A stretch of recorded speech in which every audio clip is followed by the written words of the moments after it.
Welcome to another video of Fernandez Finds Adventure.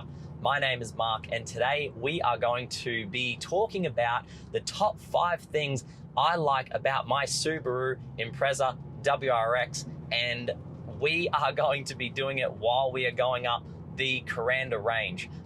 It is one of the stages of the Targa that I am going to be entering in 2021. So join me as I talk to you guys about my top 5 things I like. Let's roll the intro and get into today's video.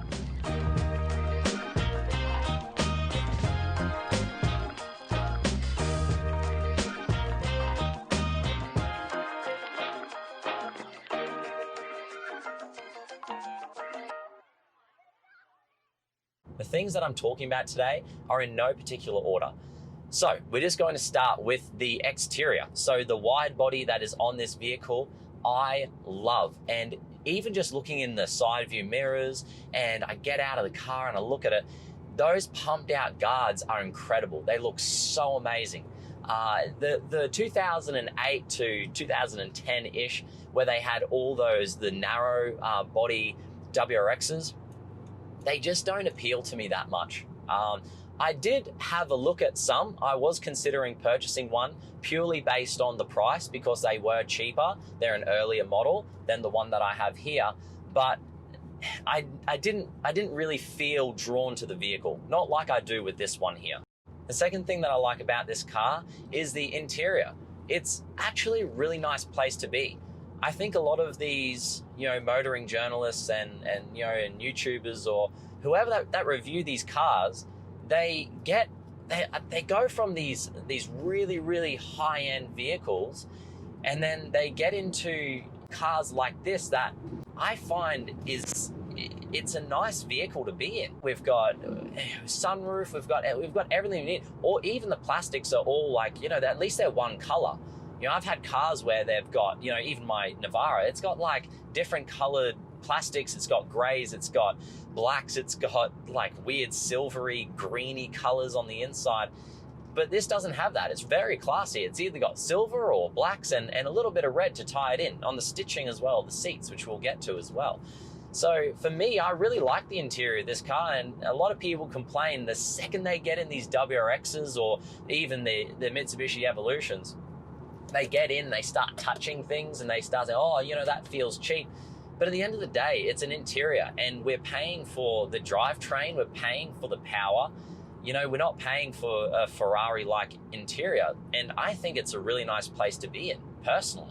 So that kind of leads me to my third point of the seats. And the seats are really nice. The stitching matches the door handle and the door armrests. It matches the Speedo as well with the red, and overall they're really comfortable. They fit my frame really well. The seats I've had in the past, I can't say the same for. Like, if you look at me driving my Nissan Navara, it's like you can barely see the seats, and I'm not even a big guy. So the fact that the seats, just don't fit well, they're not ergonomic, they're not comfortable, but these seats you can actually sit in. And that's something that I really notice, is that when you step into the car and you sit in it, you feel like you're part of the car as you are turning. And part of that is due to the awesome seats. Now, the fourth thing we'll talk about, which is pretty timely, is the torque in this car. Now, we can talk about numbers and that all day, but at the end of the day, this car picks up speed very quickly. So that is due to, I believe anyway, the 2.5 litre engine, and the way it builds up power is incredible. It just goes, even up hills like this one I'm going up now, it just goes and goes, even when you get a little bit bogged down. So that's something that I really appreciate about this car, is having the torque to just, if someone's going really slow trying to pass someone on the highway, you can just go past them like they're standing still. It's, to me, like, this car is so fast, and for me to modify it, I'm actually a little bit worried to see how much faster this thing can go. Definitely need to upgrade suspension and brakes first, but the torque on this thing, especially from rolling on, it's it's incredible. It blows my doors off and everybody else's as well. So I'm very happy with that. That's another thing that I just really, really love about this car. The last thing I like about this car is the turbo noises. From factory, it sounds really nice. The blow-off valve and the noise that it makes is actually pretty good. Granted, people ask me, oh, rev it, and then you rev it and it doesn't really do much. So you kind of have to be in gear for it to actually, you know, kind of get that sound.